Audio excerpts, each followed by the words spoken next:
Shalom, shalom, soyez bénis frères et sœurs, j'espère que vous allez très bien. On dit qu'au pays, ça va? Ok, je vais faire un message rapide et puis m'adresser au bourreau de la Côte d'Ivoire. J'ai été très choqué et très déçu de cette image du frère Damana Pikas qui est en train de faire le tour du monde. Où il est en prison, il est enfermé, où on voit qu'il a uriné sur lui, où on sent la fatigue dans son visage. Je vais vous dire une chose, très chers membres du RHDP, vous qui ne serez plus là bientôt, vous qui allez disparaître, tout ce qui est en train de se passer là, c'était dans la prophétie. Tout ce qui est en train d'arriver là, c'était dans la prophétie. Tout ce que vous êtes en train de faire présentement, c'était dans la prophétie. Vous avez pris quelqu'un qui est un opposant politique, vous l'humiliez, vous prenez son image, vous traînez ça partout, ça traîne sur toutes les plateformes. Mais vous manquez de professionnalisme et d'intelligence. Comment un service de renseignement, un service de police au niveau d'une nation peut traiter un opposant de la sorte et vous balancer les images sur tous les canaux, sur tous les relais. Mais vous êtes bêtes au fait, parce que vous ne faites que compléter vos dossiers. Il y a le prophète Eli Barak a dit que votre papa là, il sera pris et puis il va uriner sur lui. Est-ce que ce n'est pas ce qu'il a dit dans la prophétie? Mais est-ce que vous avez pu faire uriner le président Laurent Gbagbo? Mais vous avez pris son petit, aller l'électrocuter jusqu'à... Vous l'avez fait pisser. Et vous montrez les images au monde. Vous savez pourquoi ça se passe comme ça? Pourquoi Dieu permet que ça se passe comme ça? Pour montrer vos atrocités. Pour montrer comment est-ce que vous êtes méchants. Pour montrer comment est-ce que vous êtes mauvais. Pour montrer que lorsqu'ils vont vous attraper là, tout ce qui va vous arriver là, sera supporté par toutes les nations. Parce que vous-même, vous vous exposez. Vous-même, vous accusez votre président. Vous-même, vous accusez vos responsabilités en prenant des secrets d'État pour les mettre sur les réseaux sociaux pour que toutes les nations entières voient comment est-ce que vous êtes monstrueux. Madame Kandia Kamara, ça fait la deuxième fois qu'il m'adresse à vous. Ça fait la deuxième fois qu'il m'adresse à vous. Vous dites que le président Laurent Gbagbo, vous allez vous occuper de lui. La vengeance va se faire après investiture du président Alassane Dramane Ouattara. C'est-à-dire que vous n'avez pas encore pris, hein, vous n'avez pas encore fait l'investiture. Déjà, vous menacez le président Laurent Gbagbo, vous menacez le peuple de Côte d'Ivoire. Quand je disais que dans mes visions, je pleurais parce que j'ai vu une dame qui avait été très mal maltraitée. Je parlais de vous. Je vous jure que quand j'étais au pays là, je faisais tout pour essayer de vous croiser, pour vous dire, écoutez-moi, voici ce qui va vous arriver. Parce que j'ai eu pitié de ce qui va vous arriver. Mais apparemment, vous n'avez pas pitié, de vous-même. Les gens qui vont vous prendre là, les gens qui vont vous prendre là, je ne sais pas s'ils ont bu Viagra, hein, mais ils vont vous faire ça propre dans tous les trous. Ils vont vous faire ça propre dans tous les trous. Ils vont vous dépouiller. C'est-à-dire qu'en moins de 2 heures de temps là, de la gloire, vous allez descendre à une bassesse que vous n'allez pas imaginer. J'ai vu. Ces gens-là, ils me demandent même si c'est des hommes. Parce qu'ils sont plus sauvages que ceux que vous appelez les Kone Zakaria et autres, tout ça. Je les ai vus. Ils sont plus sauvages que.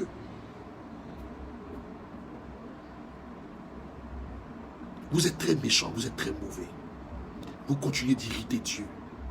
Imaginez un homme que je suis, en train de regarder sur le sol de ma maison. Je vois des fourmis passer, en train de faire leur vie. Je peux les écraser pour leur ôter la vie. Et cet homme-là, c'est-à-dire que spirituellement, je suis Dieu. Et vous, et les fourmis là, représentent votre gouvernement. Et vous, vous narguez Dieu. Vous narguez le Seigneur. On vous donne des prophéties, votre cœur endurci. Vous êtes dans la méchanceté. Vous êtes mauvais. Vous êtes méchant. À respirer la méchanceté chaque jour. Est-ce que vous savez ce qui vous attend? J'ai apporté ce vêtement, pourquoi? Parce que le jour où je faisais la prophétie, une nuit où l'esprit est tombé sur moi, où j'étais en train de parler de vous. J'étais en larmes toute la nuit parce que ce que j'ai vu, étant humain, je ne peux pas accepter que ça arrive à un autre humain. Vous dites que vous êtes fort. La France est en train de vous abandonner sans que vous ne le sachiez. Et j'ai déjà dit dans mes prophéties, que la France va vous vendre. Quand la France est en train de faire sortir vos documents, des biens que vous avez déjà, c'est parce qu'elle s'apprête à les saisir. Aucun président n'est parti en France à payer des biens et puis on dit, ça là, c'est resté sur le nom de ce président. La France a toujours récupéré. La France, c'est des voleurs déguisés. Ce que vous avez fait est très grave. Madame Kadia Camara, je pense que je ne dois plus vous respecter. Vous ne pouvez pas parler au président Laurent Gbagbo comme si c'est votre camarade. J'ai l'impression que ça ne va pas dans votre tête. Je ne sais pas si la drogue qu'on vous livre là, prenez ça doucement parce que ça vous fatigue le cerveau. Vous allez vous arrêter pour parler du président Laurent Gbagbo. C'est votre camarade. C'est votre camarade. Très cher peuple de Côte d'Ivoire, on doit libérer notre nation et qu'aucun Ivoirien ne se décourage. Parce que tous les gisements d'or qui sont sortis, j'ai été l'un même des prophètes qui a prophétisé ces gisements d'or. Parce que je suis dans le domaine minier. On m'y est pasteur. Je connais tous les sols, je connais tous les coins et le coin. Je connais même des coins où il y a l'or que ce gouvernement n'a pas découvert.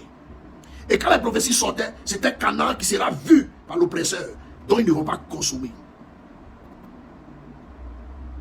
Vous n'allez pas manger 5 francs de cette nation encore. C'est fini pour vous. C'est bouclé pour vous. Et vous serez pris. Et vous serez traité à la mesure de comment est-ce que vous traitez vos opposants.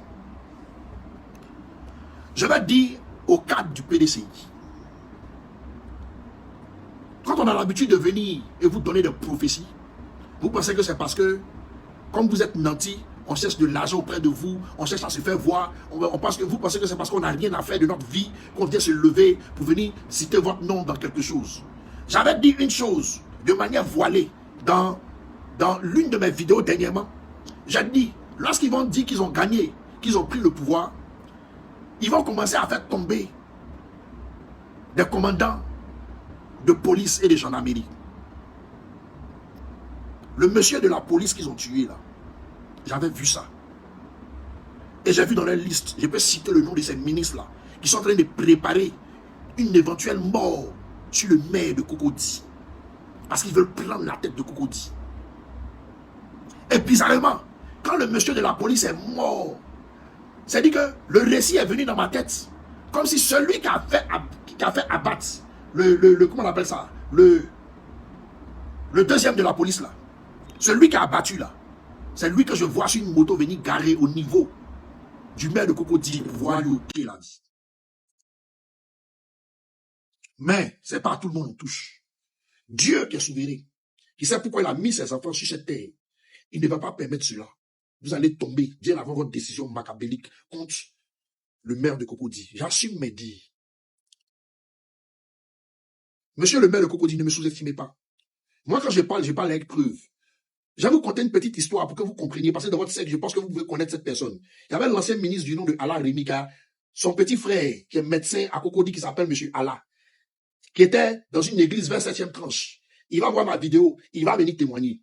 Ce monsieur, depuis des années, plus de 5 ans, 6 ans, 7 ans, il cherchait à avoir le titre de professeur. Et un mercredi, à un culte, on a fini de prier, le monsieur a pris sa voiture, il est parti. Et la voix de Dieu me dit, faut lui dire de revenir, tu vas prophétiser les paroles sur lui. J'ai dit, comment ça? Il vient de partir, Dieu m'a dit, il m'a imposé. J'ai appelé M. Allah au téléphone. C'est même pas moi qui l'ai appelé le pasteur Benito. J'ai dit à Benito, appelle M. Allah, faut lui dire de revenir. Quand il a appelé M. Allah, il était déjà à un feu quelque part avec Faya là-bas. Il s'est retourné, il est revenu à l'église. Il dit, mais qu'est-ce qui s'est passé? Il dit, ah, il y a une prophétie pour toi. Tu voyages ces temps-ci? Il dit, oui, que lui va au Sénégal pour faire une opération, opérer quelqu'un. J'ai dit, bon, le Seigneur me dit de te dire que où tu t'en vas au Sénégal là, le titre de professeur que tu as cherché depuis longtemps, où tu t'en vas là? J'ai dit, vendredi, samedi, dimanche jusqu'à lundi là, tu reviens avec ce titre là. Il dit, c'est faux. Que non, lui ne peut pas croire à ça. Il dit, hey, monsieur, Allah, croyez en mon Dieu, croyez en celui qui me parle. Vous allez voir ce qui va se passer quand vous allez voyager. Il est parti dimanche. Il est parti le dimanche. La maman de l'église vient faire témoignage que M. Docteur l'a appelé, que le samedi, là, il a eu son diplôme de professeur. Que lui-même, il était étonné de voir tous ses collègues étaient au Sénégal, que lui-même, il ne savait pas qu'il y avait un colloque là-bas pour pouvoir donner les diplômes aux gens. Il a appelé pour dire, le dimanche qui a suivi, une semaine après, il est venu lui-même témoigner que je l'ai appelé et que j'ai confirmé. Lui croyait même pas ça. C'est pour vous dire. Quand je parle, je donne les noms des gens. C'est pour vous dire ce que je dis là. Je suis sûr de ce que je dis. J'ai vu ces personnes-là, je peux citer leur nom. S'il y a un canal même pour vous envoyer un vocal, il va vous donner tout dans les moindres détails. Comment est-ce qu'ils ont voulu, ils veulent vous tuer. Je peux vous citer les noms de ces personnes. Parce que pendant qu'ils parlaient, j'étais au-dessus d'eux, je les voyais. Donc, c'est ensemble que vous, les gens du PDCI, vous, les gens du FPI, vous, les gens du PPHCI, vous devez mettre la main à la pâte, prendre des décisions que vous n'avez jamais prises pour libérer cette nation. Parce que vos vies sont attachées sur une liste où les gens veulent vous frapper de mort. Où les gens veulent vous frapper de mort. Il y a plusieurs personnes dans le PPHCI ici, il fait des prophéties sur eux. Ce n'est pas les moindres, des grands qui ont confirmé mes dits. Et j'ai des preuves à l'appui. Et c'est ça le but. Ils veulent vous effacer, pour s'asseoir. Quant à vous, les Libanais de Côte d'Ivoire, on a des prophéties sur vous. Hein. On a des prophéties sur vous. Je vais m'adresser à Hassan Hayek. J'ai vu que tu t'es abonné sur mon compte TikTok. Ce jeu dans lequel tu es là, il faut te méfier. Méfie-toi des Ivoiriens. Méfie-toi de la Côte d'Ivoire. À cause de tes agissements, tu vas créer des problèmes aux Libanais de Côte d'Ivoire. On a des prophéties sur vous. C'est Dieu qui nous donne de les faire sortir ou pas. On ne veut pas compléter nos ennemis. C'est pour ça qu'on ne veut pas sortir ces prophéties. Mais ton comportement sur la nation, il faut stopper ça maintenant. Tu stoppes ça maintenant. Il faut arrêter ça maintenant. Hassan Hayek, tu comprends ce qu'il dit? Il faut stopper ça maintenant. Parce qu'on a toujours vécu en harmonie avec tous les peuples. La preuve que tu es en train d'attirer sur le peuple libanais là, il faut stopper ça maintenant. Il faut fermer ta bouche sur les trucs de la Côte d'Ivoire. Tu stoppes ça maintenant.